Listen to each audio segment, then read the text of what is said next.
Let's get some reaction now to President Trump's pick. Senate Majority Leader Mitch McConnell joins us here in studio. Senator, thanks for being here. Glad to be here. Your thoughts of this choice and the battle ahead? Well, a truly outstanding choice. The president handled this just right. The whole vetting process was skillfully done, and he picked, by all accounts, probably the outstanding Federal Circuit Court and judge in the whole country. Well, before I get to the immediate reaction from Democrats, why is he the right pick? Why is Gorsuch the right judge for this time? Well, he's a brilliant writer. He's a strict constructionist. He doesn't believe that judges ought to kind of make it up on the fly. They shouldn't legislate from the bench.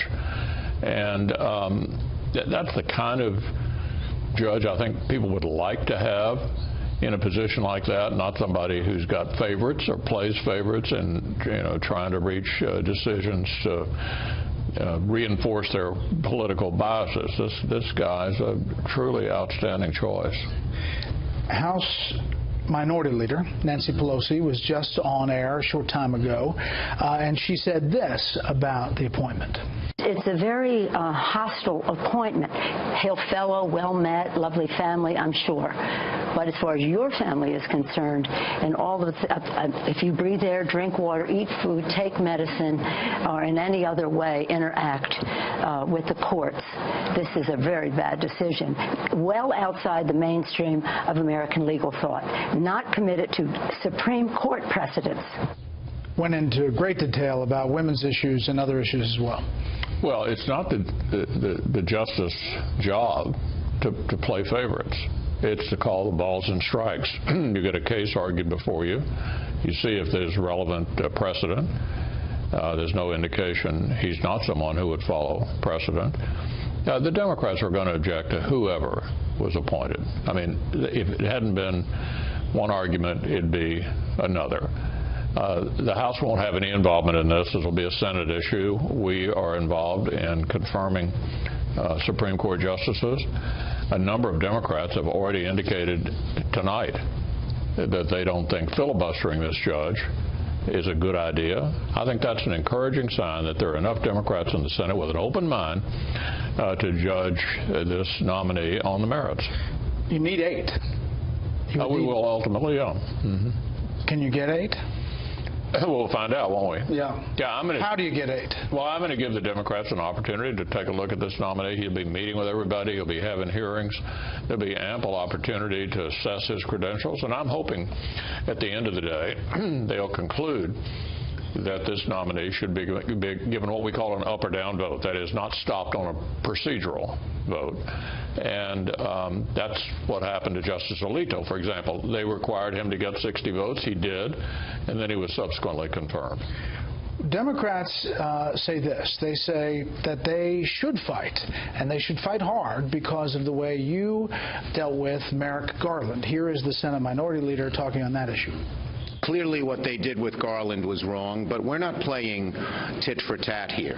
We're not going to do what the Republicans did, but if the candidate's out of the mainstream, I can tell you I will fight, and my caucus will fight tooth and nail against them. They won't have 60 votes to put in an out-of-the-mainstream nominee, and then they'll have to make a choice, change the rules. But it's going to be very hard for them to change the rules because there are a handful of Republicans who believe in the institution of the Senate and don't change the rules. So you understand the pressure that'll be on the Democrats to hold the line, even these Democrats from red states. Yeah, look, the facts are not irrelevant. The Garland nomination was in the middle of a presidential election year, not at the beginning of a term. The Senate had not confirmed a vacancy in the middle of a presidential election year in 80 years. This is the beginning of an administration. So let's look at how Bill Clinton was treated and how Barack Obama was treated. Clinton had 2 nominees for the Supreme Court in his first term.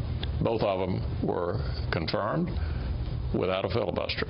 Obama had 2 nominees to the Supreme Court in his first term. Both of them were confirmed without a filibuster. We were in the minority. We could have filibustered the judges. We didn't do it. So last year's vacancy in the middle of a presidential election year has nothing whatsoever to do with a vacancy at the beginning of a 4-year term. There are other cases where nominees have been moved forward in presidential election years, though. You have to go back to 1888 to find the last time a Supreme Court vacancy in the middle of a presidential election year was confirmed by the Senate of the opposite party. And actually, one of Barack Obama's former White House counsel said if the shoe had been on the other foot, they wouldn't have filled the vacancy. So when you see, this is just out today. This is Neil Gorsuch, Too Extreme for Supreme Court. It is 78 pages long. It is from American Bridge, the super PAC. Yeah. I mean, this is a lot of stuff. This is a lot of pressure on these Democrats. So if you can't get the 8, are you going to use the nuclear option? Well, are you going to change the rules? I'm not going to answer that. Let me just tell you, we're going to get this judge confirmed. But isn't that answering it? We're going to get the judge confirmed. So you would? We're going to get the judge confirmed. And this kind of campaign goes on these days around every Supreme Court nominee. The Democrats are not going to be in favor of anybody this Republican president would nominate. That's just sort of the way it is. We understand that. But wouldn't it be the other way around, Senator? I mean, look at the ties. There were 4 ties, 4-4 cases. Then there were 126 5-4 decisions since 2008. I mean, this is the future of the court. Gorsuch is 49 years old. If you were in the minority, wouldn't you be fighting tooth and nail? I might, but Donald Trump won the election. That's why he's making this appointment instead of Hillary Clinton. There's nothing wrong with having a fight, but we intend to win the fight because we've got an outstanding nominee who's going to be very hard. As I mentioned, there are already 6 Democrats who've indicated they don't think he ought to be stopped with a filibuster. And before the vetting, before but I mean, the point is, the whole process just started tonight. He hadn't had a chance to make a single visit to any senator's offices yet. We haven't had hearings yet. This is a great nominee. He's going to be very, very hard to oppose. The Washington Post, not exactly a bastion of conservatism, in their editorial today, said don't filibuster this nominee, and they didn't even know who it was yet. What about the schedule? How fast does this move? Well, I hope we can get him in place before April. The Senate's got a lot going on. As you know, we have big fights over approving the president's cabinet as well. The Democrats want to fight over everything these days. But this is a fight worth having. We've got a great nominee, and we intend to win.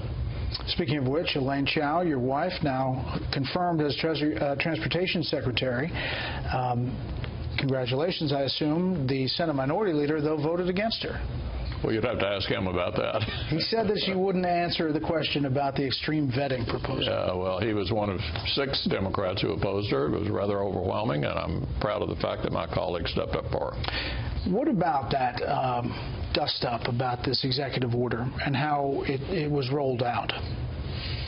Well, look, I think General Kelly had a press conference today to bore down on the details of it. He's the guy really in charge of Homeland Security, and I think we ought to look to him for how it was done and how it applies. And so I'm not going to speak for General Kelly. I think, you know, he knows what he's doing, and he's in charge of this executive order. You didn't have a problem with how it was rolled out? You know, probably would have been better to have done it over at the Department of Homeland Security, but in the end, the rollout won't make a difference. It's what it actually does. And I think General Kelly can explain that pretty thoroughly. The agenda about Obamacare, taxes, these are big things, and there's still a lot of contention.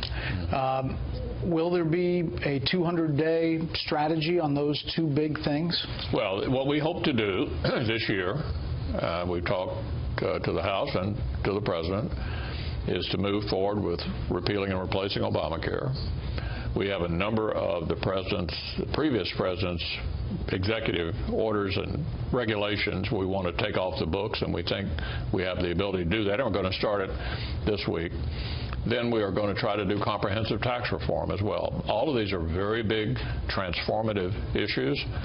It is complicated, but I believe we have an excellent chance this year to get through repeal and replacing Obamacare, confirming the Supreme Court justice, and doing comprehensive tax reform. All of that would make the first session of this Congress extremely productive. Right, but that is very optimistic, considering that you're only at 3, maybe 4 by tomorrow cabinet nominees that have got through the confirmation process. Don't you see an obstructionist Democratic part of the Senate that is really going to cause you problems? Well, they're trying to. Yeah, they've knuckled down. It's clear there was no honeymoon period for this president. We can work our way through it, and we're going to work our way through it, and we're going to stay in session long enough to get through our agenda.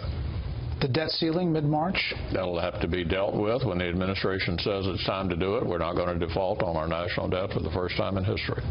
It's a busy time. Busy time indeed. We appreciate your time. Thank you. Thank you, Senator.